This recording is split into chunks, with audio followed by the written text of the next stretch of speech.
Bueno, mi nombre es Juan Natalie Montoya Arbeláez, soy estudiante de medicina del segundo semestre de la Universidad de Antioquia. Voy a presentar la deficiencia fosfomanomutasa, también se llama CDG tipo 1A, que significa defectos congénitos de glicosilación tipo 1A. Bueno, esta es una enfermedad de errores innatos del metabolismo. Como su nombre lo dice, es un defecto en la glicosilación, o sea, en la producción de glucoproteínas. Y pues el defecto es por una deficiencia de la enzima que se llama fosfomanomutasa. Esta sería como un rasgo autosómico recesivo, como la mayoría de las enfermedades, errores innatos del metabolismo, y su locus se mapeó en el cromosoma 16. Aquí vemos el brazo corto P en la banda 13, y fue descrito por Martinson en el 94. Aunque en una familia unos hermanos heredaron la enfermedad y no fue ligada al cromosoma 16, entonces esto indica una heterogeneidad genética. Es más, los autores hablan de que siempre se encontró una herencia heterocigota, nunca homocigota, lo que ellos concluyen que podría posiblemente no ser viable para la vida, no ser compatible con la vida. Los defectos congénitos de glicosilación son un gran grupo de enfermedades y son causadas por defectos en la síntesis de glicanos. Entonces esos glicanos pueden ser cadenas de azúcares como manosa o fructuosa, que se unen a glicoconjugados, proteínas y lípidos, y esa es la glucoproteína, y así se sintetiza la glucoproteína a grandes rasgos. Existen alrededor de 600 pacientes publicados con este defecto de la N-glucosilación de proteínas. Entonces, ¿por qué es tan importante la glicoproteína? Además de que contiene aminoácidos, esta proteína contiene azúcares ligadas a ella, que llamaríamos glúcidas, y están generalmente en la superficie, pegadas a la membrana celular, lo que aumenta su estabilidad, determina la forma en el espacio, facilita su interacción con otras proteínas, el desarrollo de las células. Estas cadenas de azúcares, bueno, como ya lo dije, se llaman glúcidos y tienen funciones estructurales como reguladoras. Bueno, estas glucoproteínas, como están en todas las células, en la mayoría de las células, tienen diversas funciones y localizaciones. Entonces, cualquier defecto en la síntesis de estos glicanos afectará de forma sistémica al paciente. Entonces, esos glicanos se pueden unir de dos formas a las proteínas. Uno, por enlaces N, o sea, a la amina del aminoácido asparagina, lo que llamaremos como enlaces N-glucosídicos, o por enlaces hidroxilos a serina o treonina, lo que llamaremos enlaces glucosídicos. En esta enfermedad específica, en la deficiencia de fosfomanomutasa, el enlace que hace es N-glucosídico, entonces solamente nos enfocaremos en él. O glucosídico también da una serie de enfermedades que en este momento que afectan pues la glucosidación, pero en este momento no los trataremos. Esas cadenas de azúcares se sintetizan, bueno, como ya lo he dicho, lo he repetido muchas veces, hay 70 diferentes defectos génicos en humanos descritos que afectan la glucosilación y afectan importantemente el sistema nervioso central. Esta glicosilación es muy importante tanto como posttraduccional,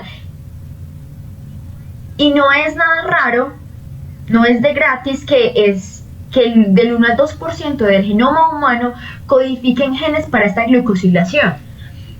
Hay 3 compartimentos donde se dan. Uno es el retículo endoplasmático, otro es el citosol y el otro el aparato de Golgi. Entonces aquí vemos la ruta. Esta manosa puede venir exógenamente por una exoquinasa, convertirla a manosa 6-fosfato, y aquí en este paso de manosa 6-fosfato, aquí, a manosa 1-fosfato lo hace la fosfomanomutasa. Ya después esta manosa 1-fosfato se une a GDP y forma la guanosina difosfato manosa. Entonces aquí tenemos el azúcar. El lípido es el dolicol que vemos acá. Entonces este es el lípido. Tenemos la manosa, que es el azúcar, y la proteína, que es la asparagina. Este proceso acá de la añadición de la manosa se hace en el citosol, luego la hay que añadir otras manosas, ya les explicaré cómo, que se hacen en el retículo endoplasmático y finalmente terminará en Golgi. Entonces este dolicol-fosfato es como lo dije, es un lípido, es un polifenol con de 16 a 20 unidades de isopreno, altamente hidrofóbico y participa en dos reacciones muy importantes. Una es la producción de N-acetilglucosaminil pirofosforodicol, que es esta que vemos acá, y en la otra es la unión con la manosa. Esta que vemos acá es la misma que vimos ahorita, que se unió a la GDP, y es la que entra en esta parte de la ruta metabólica y me une aquí esta manosa, pero entonces necesito más azúcar, entonces esto me lo va a proporcionar cuando la manosa, la gluanosina difosfato de manosa se une al dolicolfosfato. Aquí está la unión y esta es la que me va a permitir agregar N cantidad de manosas como el oligosacárido lo necesite, como la glucoproteína lo necesite, lo requiera para formarse.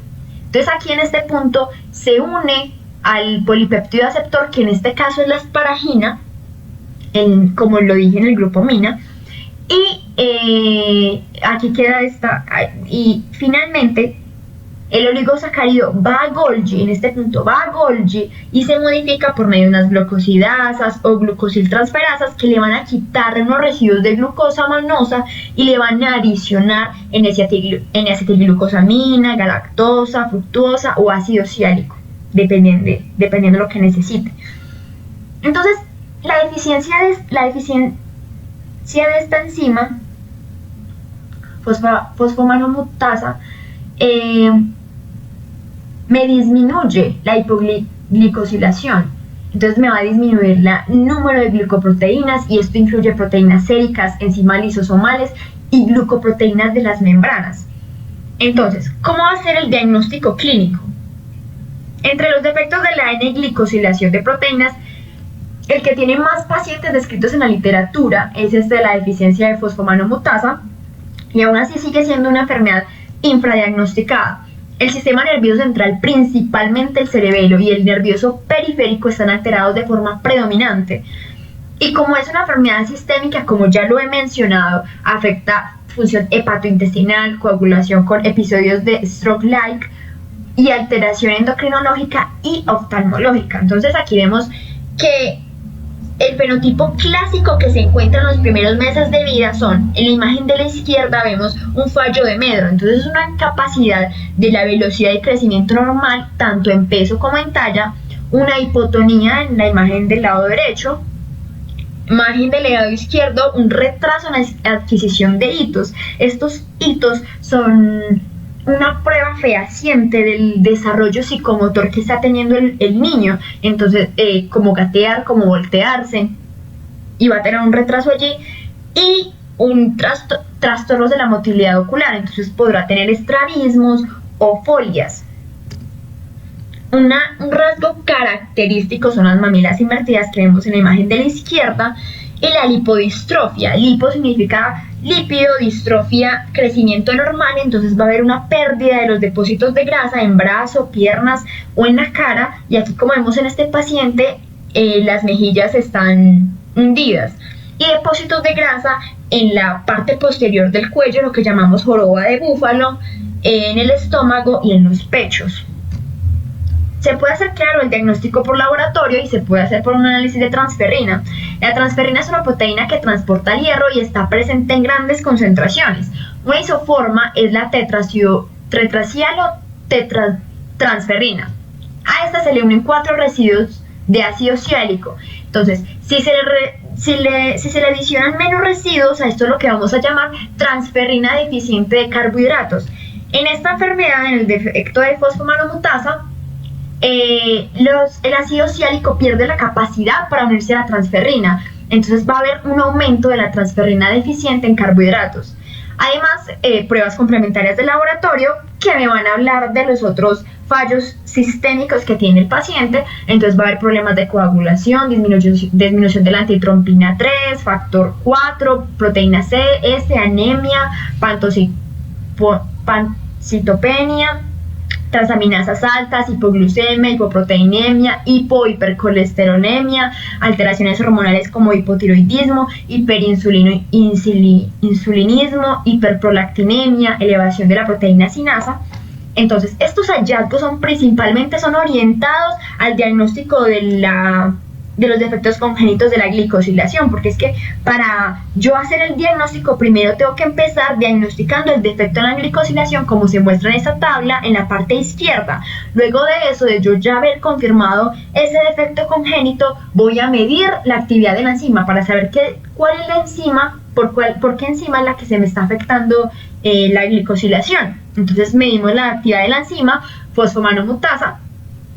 Si es deficiente, vamos a hacer un análisis de las mutaciones de los genes de la fosfomanomutasa, que ya sabemos dónde están, en el cromosoma 16, ya mencioné inicialmente, pero si es normal, tendremos que ver si de pronto son los dolicoles, hacer un análisis de los dolicoles, que son los lípidos que ya mencionamos también, a ver si son los que están afectados, o hacer una secuenciación masiva, captura de los genes fosfomanomutasa o un exoma celular. Tratamiento. Desgraciadamente no se ha descrito ninguna terapia efectiva en esta enfermedad. Se han publicado diferentes aproximaciones terapéuticas, algunas exitosas en modelos celulares, pero son lejos de ser aplicables en pacientes. Por ejemplo, lo primero que se hizo fue la administración de manosa oral, pero no hubo ninguna mejoría en los pacientes. Una de las hipótesis que explicarían esto es que la manosa, después de ir a manosa 6-fosfato, por medio de la manosa 6-fosfato isomerasa, puede entrar a la vía glucolítica, puede pasar a 1-fructuosa y pasar a la vía glucolítica y no irse a la ruta a